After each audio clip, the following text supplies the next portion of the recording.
We are continuing our study in the great book of Luke, and we are attempting to cover the entire of chapter 7. It is a long chapter and divided into several segments. The very first segment is 17 verses long, and it has to do with the healing of the centurion slave. I would point out to you that a centurion that's a compound word, and it was a person who was over 100 soldiers, Roman soldiers. These persons were not necessarily able to rise through the ranks to attain that rank. They were judged upon character largely, and these groups of 100 commanded by a centurion formed the very backbone of the Roman army. Chapter 7, verse 1. When he, meaning Jesus, had ended all his sayings in the audience of the people, he entered into Capernaum. Now, Capernaum was on the Sea of Galilee, and he headquartered at the home of Simon Peter, who had a house in Capernaum. 2. And a certain centurion servant who was dear to him was sick and ready to die. Now that is a slave. That was not a person serving under this centurion. This was a slave. That word is doulos in the Greek. And the centurion has sent someone to tell Jesus about the sickness of this person who works as a servant in his household. 3. And when he heard of Jesus, he sent unto him the elders of the Jews, beseeching him that he would come and heal his servant. Now this is a switch.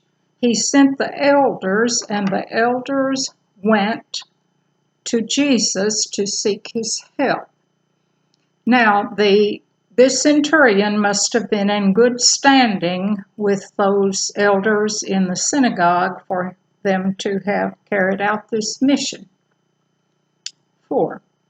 And when it came to Jesus, they besought him instantly, saying that he was worthy for whom he should do this. In other words, the Roman centurion was a worthy person and deserving of help. 5. For he loveth our nation, and he hath built us a synagogue. He's a Roman. He doesn't love the nation, but they are indebted to him because he's built their synagogue, and that is out of that debt of gratitude that they took this request to Jesus. 6. Then Jesus went with them, and when he was now not far from the house, the centurion sent friends to him, saying, Lord, trouble not thyself, for I am not worthy that thou shouldest enter under my roof. Now, this is Luke's account. Luke, you can depend upon to give good detail. Matthew's account, he seems to indicate that the centurion was present there. Matthew has a habit of jumping forward and leaving out details of procedures, getting to the meat of the issue, whereas Luke, possibly showing his training as a medical doctor, is never short on supplying intricate details. And according to Luke, they were friends of the centurion and not the centurion himself.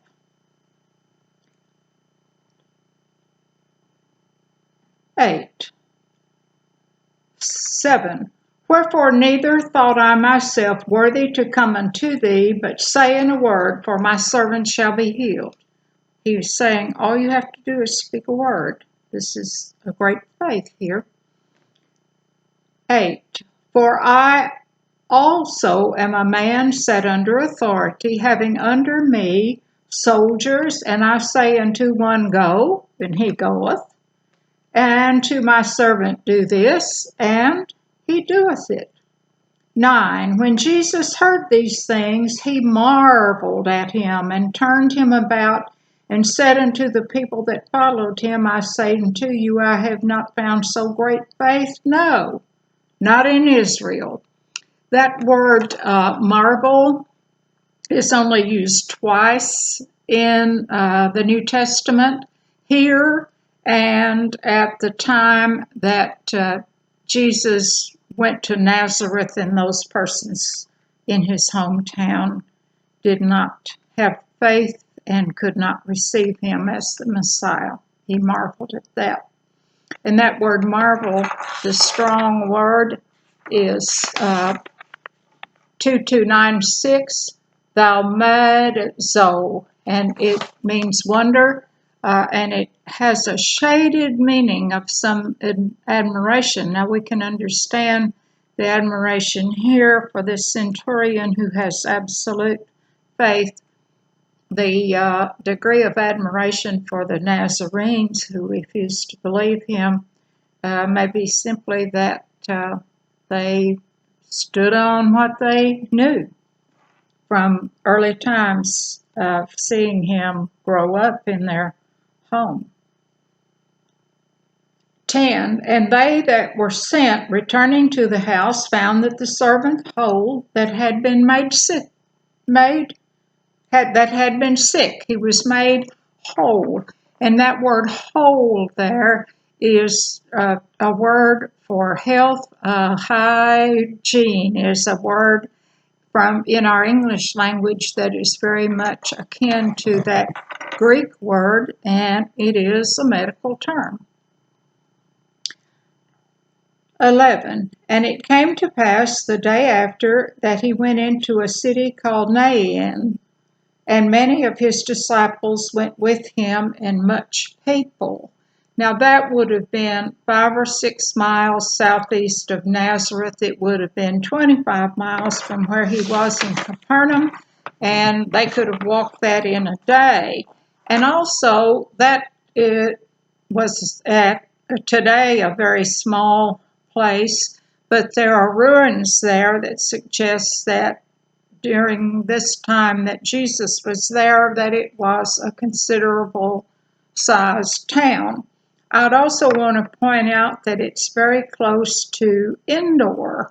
And if you remember, Endor is Endor is important because Saul went to Endor to seek the counsel of a witch instead of calling upon his God. 12. And when he came nigh into the gate of the city, behold, there was a dead man carried out, and the only son of the mother, and she was a widow, and much people of the city was with her. Now, just looking at the funeral procession there, and even to this day, there are hills on the side of that place and tombs that are in the sides of the hill. Now, how would they have known that she was a widow? Well, because there was no husband walking beside her. How would they have known that this was her only son?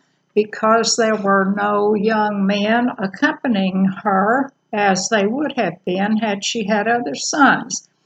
Now we know that being a widow in this part of the world was a terrible thing. She has lost her only son upon whom she was dependent financially and socially. Women in those days couldn't run out and get a job and take care of themselves. They were dependent on neighbors who would have possibly had enough compassion to have shared resources and looked after her. 13. And when the Lord saw her, he had compassion on her, and said unto her, Weep not. Now, funeral processions, there would have been a good deal of very loud wailing to show proper love and care for the person who had passed into death. And in fact, often, if the family could afford, mourners were hired to help with the crying and the wailing. And Jesus says stop. 14, and he came and touched the bier that bare him, stood still, and they that bare him stood still, and he said, Young man, I say unto thee, arise.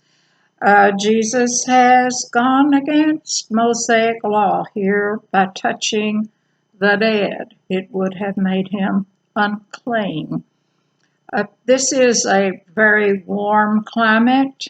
There was no chemicals and anointing that could have preserved the body. Decomposition began immediately, and persons were buried on the day they died. So this young man has not been dead very long, possibly just a very few hours. Now, he was being carried. Likely this was just a board, and his body was lying there uncovered, and people were bearing the body to the place of burial. 15, and he that was dead sat up and began to speak, and he delivered him to his mother. That word, that phrase, or sat up, is a medical term, and it would have only occurred in medical writings.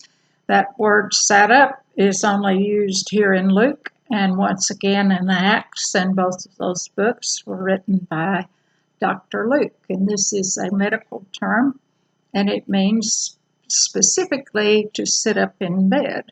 So the young man sat up from the waist up on this board or cot or whatever they were using to carry his body to the burial ground. 16. And there came a fear on all. They were first afraid. Should we see someone we knew full well to be dead suddenly sit up, our first instinct likely would be an emotion of fear, and having been scared by that occurrence. And they glorified God. The second thing they did, saying that a great prophet is risen up among us, and that God has visited his people. And that would have been quite a statement, because until the coming of Jesus, from the last word of the Old Testament, there were 400 silent years that the people had not heard from God and had not been visited. 17, and this rumor of him went forth throughout all Judea and throughout all the region round about. He only 3 times during his ministry raised the dead. This son and Lazarus, and the place in the New Testament where Dorcas sat up, and that's Luke using that, and that was not Jesus. Jesus had gone on by Acts, but that's three raisings of the dead that occur in the New Testament. 2 under Jesus with this young man, and again with Lazarus, and then in the New Testament, the letters in Acts with the healing and restoration of Dorcas's life.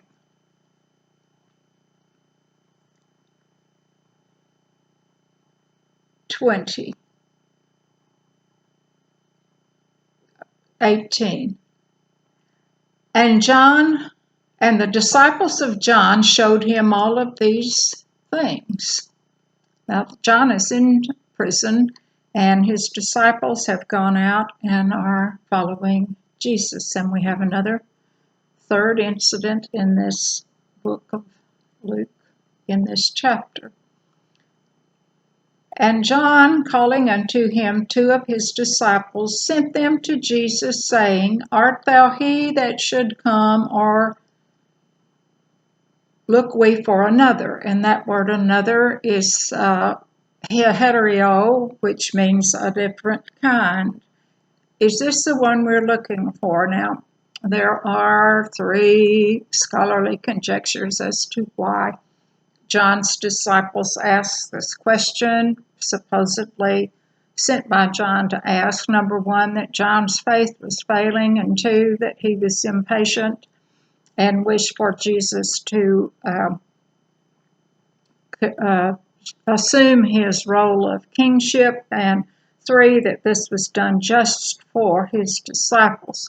I think we can eliminate that John had lost his faith, was unsure that this was Jesus, for we know of two instances. He leapt in his mother's womb when Mary visited her, and he heard those words from God at the baptism, "This is my only Son with whom I am well pleased."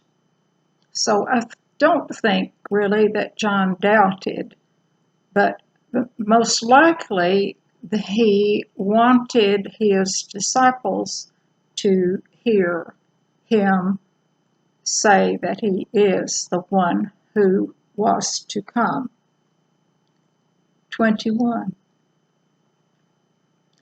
And in that same hour he cured many of their infirmities and plagues and of evil spirit, and unto many that were blind to give sight. These persons witnessed that.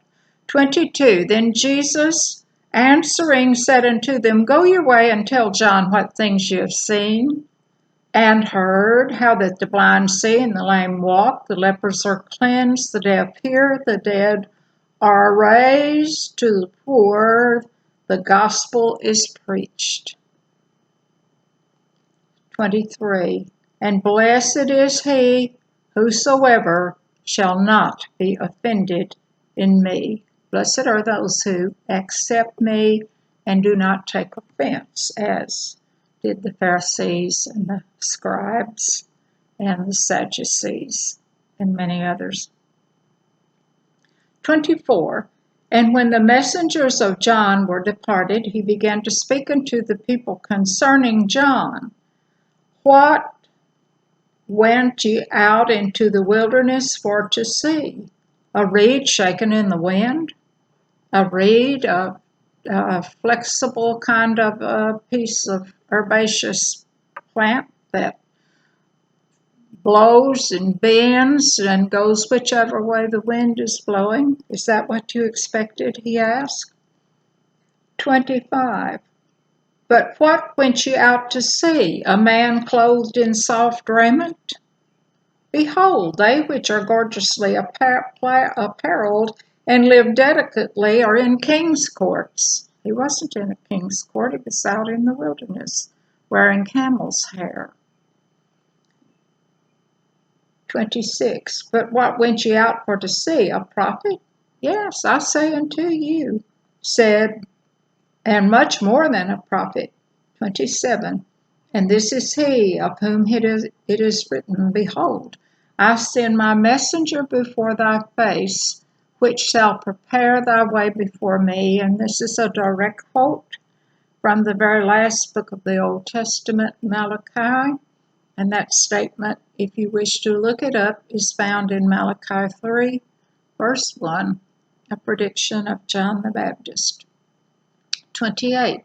For I say unto you, among these that are born of women, there is not a greater prophet than John the Baptist, but he that is least in the kingdom of God is greater than he. Now, what did he mean, that he that is least in the kingdom? Well, Jesus knew full well that John the Baptist would himself die before the crucifixion, before that Jesus actually took away the sins of the world and with his blood and his broken, bruised body prepared a way. So the person, the very least amount of faith and belief, that person who has that opportunity is greater than John. 30. But the Pharisees and lawyers, and Luke likes to call the scribes lawyers. largely for his Gentile audience. They were scribes, and their job was to teach the law, and that's why he calls them lawyers. He frequently does so. Rejected the counsel of God against themselves, being not baptized of him. Persons did go forward and recognize that they needed a baptism, but the Pharisees and the scribes considered themselves justified and considered themselves righteous and would never have stepped forward for something so radical as this person in a camel hair garment baptizing them for remission of sin. 31. And the Lord said, Wherefore then shall I liken the men of this generation? To what are they like? 32. They are like unto children sitting in the marketplace and calling one to another, saying, We have piped it to you, and we have danced, and we have mourned to you, and we have not wept. In other words, children, and I don't know if you did so when you were a child, but when I was a child, we played church, and we played funeral, and we played baptism, and all those things, and that is what he is alluding to, childhood games of playing church and playing funeral. 33. For John the Baptist came neither eating bread nor drinking wine. He was a Nazarite. And you say he hath a devil. 34. And the Son of Man is come eating and drinking, and you say, Behold, a gluttonous man and a winebibber, a friend of publicans and sinners. But wisdom is justified of all her children. Those who are wise will see and understand. 36. And one of the Pharisees desired that he would come and eat with him, and he went into the Pharisee's house and sat down at meat. Now notice that he sat down immediately. Now, eating places in that period of time and in that region, the table would have been surrounded by couch-like benches, and persons would have reclined, possibly with their feet drawn up onto the bench. And behold, a woman in the city, which was a sinner, when she knew that Jesus sat at meat in the Pharisee's house, brought an alabaster box of ointment. Now, alabaster would have been a costly container, and we will learn about the ointment. Now, how did she get uninvited into the Pharisee's house? Well, most likely the eating was in an outdoor area, and she could have easily accessed the eating place from the street.